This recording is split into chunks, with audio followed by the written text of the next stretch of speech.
ఇప్పుడు నేను ఏదైతే ఒక ప్రాబ్లం చెప్తున్నానో ఇది చాలా సింపుల్గా అనిపిస్తుంది, కానీ ఈ లైఫ్ స్టైల్ లెర్నింగ్ ప్రోగ్రామ్స్లో వీళ్ళు ఒక 30 డేస్ నాతో జర్నీ చేసేటప్పుడు ఓపెన్ అయిపోతుంటారు. అప్పటిదాకా అపాయింట్మెంట్లో అంటుంటారు, లేదు ఏదో బాధ ఉంది చెప్పండి, డ్రామా ఉంది అంటే నేను మళ్ళీ చెప్తానండి అంటారు.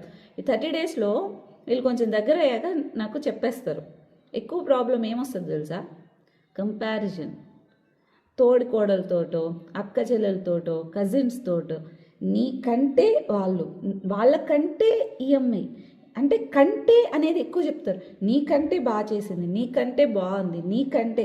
అది ఏమైందంటే వీళ్ళు ఎంత బెస్ట్ ఉన్నా సరే వాళ్ళు నీకంటే అనే కొద్దీ ఓకే నేను దేనికి పనికిరానేమో, నేను ఇంతేనేమో, లేకపోతే ఇన్సెక్యూర్డ్గా ఫీల్ అవ్వడం. ఇంకొంతమంది జలస్ చెప్తారు, కొంతమంది మంచోళ్ళు తెలుసా, నేను జలస్ ఫీల్ అవుతాను, నాకు ఇంత యాంగర్ ఇష్యూస్ ఎక్కువైపోతాయి. వాళ్ళు నిజం ఒప్పుకుంటారు కొంతమంది. సో జలస్ ఇలాంటివి మీరే క్రియేట్ చేస్తారు వాళ్ళకి. ఈ నీ కంటే అనేది కట్ చేయండి. నాకు ఇప్పుడు ఫర్ ఎగ్జాంపుల్ సింపుల్గా చెప్తా, సాయి నేను డ్యాన్స్ వీడియో చేస్తామబ్బా. సాయితో పాటు మేము డ్యాన్స్ వీడియో చేయడానికి కారణం ఏంటంటే సాయి మంచి టాలెంటెడ్, కానీ వాళ్ళ ఇంట్లో పరిస్థితులు మంచిగా ఉండదు కాబట్టి గొడవలు పడినప్పుడు ఏదైనా అయినప్పుడు నువ్వు రోడ్డుకెక్కి డ్యాన్స్లు వేస్తే ఈ మాటలు వస్తాయేమోనని నేను పక్కన ఉంటా. ఊరికి చిన్న చిన్న మూమెంట్స్ అయినా దానికి ఊరికే సపోర్ట్కి ఉంటా అంతే. అంతేగాని తనకి నాకు కాంపిటీషన్ అని కాదు కదా. తను నేను అసలు ఆ కాంపిటీషనే కాదు, ఒక ఎంజాయ్ చేస్తున్న మూమెంట్ అది. దాన్ని ఎలా చూడాలి?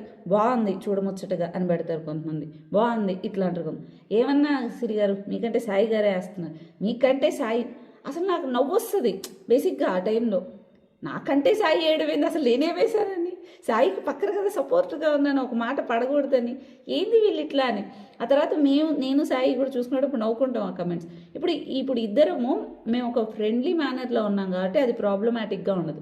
ఒకవేళ ఇద్దరు ఫ్రెండ్స్ అక్క చెల్లెల్లో తోడికోడల్లో ఒకవేళ ఏదైనా చిన్న డిస్టర్బెన్స్ ఉందో వేస్తున్నారో ఏదో చేస్తున్నారో ఒక పని కూడా, ఆ టైంలో పోయి నీకంటే ఇట్లా అని అన్నాను అనుకో, మనసు ఒకరికి బాధపడుతుందా లేదా?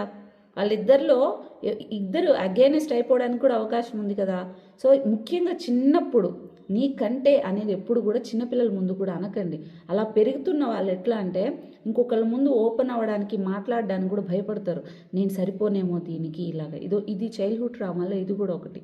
సో ఎప్పుడు నీకంటే అనే మాట వాడకండి, ఓకే.